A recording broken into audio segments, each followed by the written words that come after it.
I found getting started with a solo RPG campaign very intimidating, especially if it's a game like Ironsworn with a 270-page rulebook promising an epic adventure. I finally sat down and got started on my campaign, and I've been having a blast. I will be using that campaign as a reference to show you 5 tips to start your own adventure, as well as one mistake I made that has been bothering me ever since. Now, these tips are not exclusive to Ironsworn and can be used to really play any solo RPG out there. Welcome to I Roll Alone.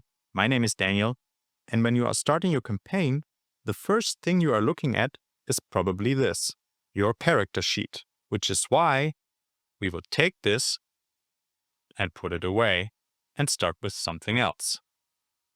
The world. If you have seen one of my older videos, you know that I like to start by creating a location. I feel it makes the character feel more realistic, like they actually belong in that world. That is especially true for Ironsworn, because every decision you make, or every option the game provides, comes with some inspiration for a story, which I found really helpful. So let me walk you through some of the options that I took, and you will see later how they inspired me. So when playing Ironsworn, you have really 2 ways to create your world. You have the map that is provided to you with 9 regions. For every region, you get a name, some of the features, and you get this quest starter. Now, the one I chose were the Deep Wilds. The reason I chose this was really because of the quest starter, which suggested an Ironlander that has sided with an enemy in the heart of the wilds and is leading attacks against Ironlander settlements. For me, that really, and you will see that later, created a scene in my head, which is why I chose this. The second thing that you will be able to choose or should choose, you don't have to, but the game suggests are the truths in the Truths workbook, which is free, the same as the core game as well. Now, this is obviously very specific to Ironsworn, but if you're thinking D&D or Daggerheart, you have your campaign frames, you have the realms you're playing in, and you can use all of these. And all of these have some sort of locations and some sort of features. And in Ironsworn, you just choose them for yourself and use them as inspiration. So you can answer questions about the old world, where the Iron Ladders came from, why it's called Iron, or Ironlanders, or Iron Vows. And one thing I chose was the defense, because this one here, the wardens are our soldiers, guards, and militia. They serve their communities by standing sentry, patrolling surrounding lands, and organizing defenses in times of crisis. And the quester, again, was the one that sparked an idea, and you will see that later when I talk about my opening scene as well. You come up on a dying warden, and she tells you of an important mission and charges you with its completion. Now, there's one more I want to show you, but that is closely related to a later tip, so stay tuned for that. Instead, I want to show you how these few prompts and the settlement name inspired my opening scene. I wrote up a name for my settlement, which was Wyvern's Rest, and that led to this idea that my character was at Wyvern's Rest and suddenly found himself in the middle of a raid.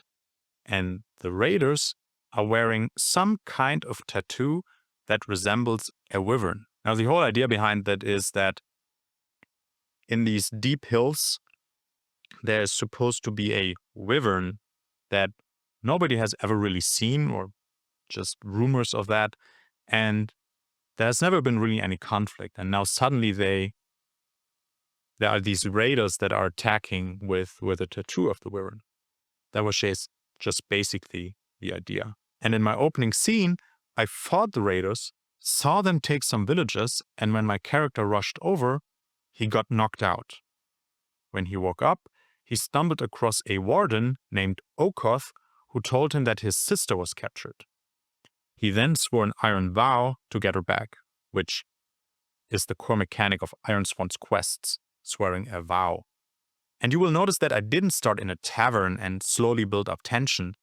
I started in media res, right in the middle of the action. Now, both options are totally viable, and it depends a bit on your mood and your experience and what kind of story you want to tell. I find that especially if you maybe struggle a bit with roleplay and don't really know where to go or how to get started, just starting with a fight or an argument or a high-stakes escape situation is a really good way to get immersed in the story. So earlier I mentioned another truth of the world, and I think this is a good way to talk about it because it is closely tied to another tip for character creation, but also the mistake I made. By the way, if you are interested in how this story plays out, I started posting my gameplay notes on Substack, separated by fiction, mechanics like roles, oracle questions, and my thought process, and back to the fiction.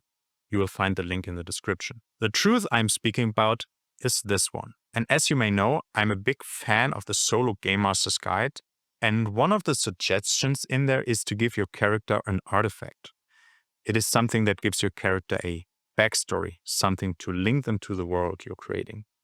And it totally does. I took this quest starter as inspiration to give my character half of the true crown, which is the key to unite the Ironlanders under one ruler. And really, it doesn't have to be as epic as this one. In fact, you might want to consider not doing that and just starting really slow and maybe just don't have a backstory to your artifact. And the reason is that starting as epic as this can lead to your campaign fizzling out. But why is that?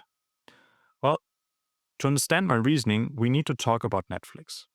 That's right, Netflix. Think of the last show you watched, or maybe even binged. How did they hook you?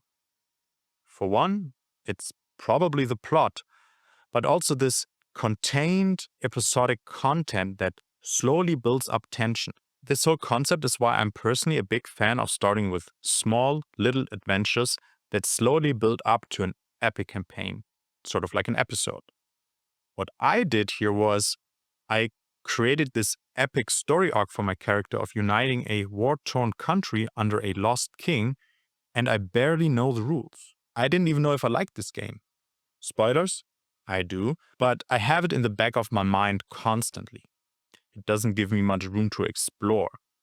And I keep trying to connect everything back to that quest, which isn't necessarily bad, and it totally depends on you. But my advice, wait with your background vow, let it emerge organically through the story, and start with small adventures. Now, with that out of the way, we still need to create a character. And hopefully now you see why I like approaching it this way. I already got like this whole concept for my story, and I don't even know what my character is called. Now, I rolled it up, and my character's name is Quinn. And as you can see, I have my character sheet here and the assets that I chose. Whether or not you start with your stats or your assets, I don't think it really matters which order you do it in. But I started with my stats. And full disclosure, I rearranged them after my second or third session, but only because I found a supplement that suggested a different way to distribute them. And I want to talk about why I think that's a good idea. So before I redistributed them, my character had 3 heart, 2 edge, 2 iron, 1 shadow, and 1 wit. Now, obviously, when you look at this, you're probably thinking, but doesn't that make the game easier? Yes, a little bit. And it all depends on the story you want to tell. But here's the thing. If you have only one character, there is no one else that helps you soak up bad rolls, which means that your chances of failure increase. But if you want to play a good story that you enjoy, or at least that I enjoy, I want to lean more towards success. Yes, I want challenges, I want twists, I want conflict, I want failure, but I also want to succeed. I want my character to be epic, heroic, and most of all capable. And since this is my first time playing, I really like this way better. If you want to play a more grim story, go ahead and use the other stats. But think about what you want. But try to lean towards success. The answer should most often be yes, And if you decide to read through my actual plays, you will see that there are more than enough misses and challenging moments. So the last thing I did was distribute the assets. Every character starts with 3, and you can choose between combat talents, companions, rituals, and paths. I won't go over each of them here because there are a lot of options. I really do recommending a companion. It gives you advantage in certain moments and can help you overcome some of the stats that you are bad at. I picked a hound, which can help me gather information, can help me in combat, or endure stress. I picked a hammer because one of the games I played when I was younger was Guild Wars 2, and I always liked playing a hammer guardian. But I also liked the shields. The problem was I couldn't really picture it. So I used an image generator and came up with this image, which I thought looked really cool. So if you can and want to take the time, I think getting an image of your character helps. If you can draw, perfect. If you are like me and cannot draw, use an image generator, then decide that drawing is the perfect time-consuming hobby that supplements your other time-consuming hobby and start learning how to draw. So in conclusion, start with the world, start with a small adventure and let the campaign evolve organically, start in media res, give your character an artifact, and try to lean towards success. If you have trouble imagining your character and how you want to play, try creating an image. I hope you find this useful. I have been having a ton of fun making these videos, and there will be an actual review of Ironsworn coming up. In the meantime, feel free to check out some of my other videos or leave a comment down below about your experience with Ironsworn or any other solo RPG. See you next time.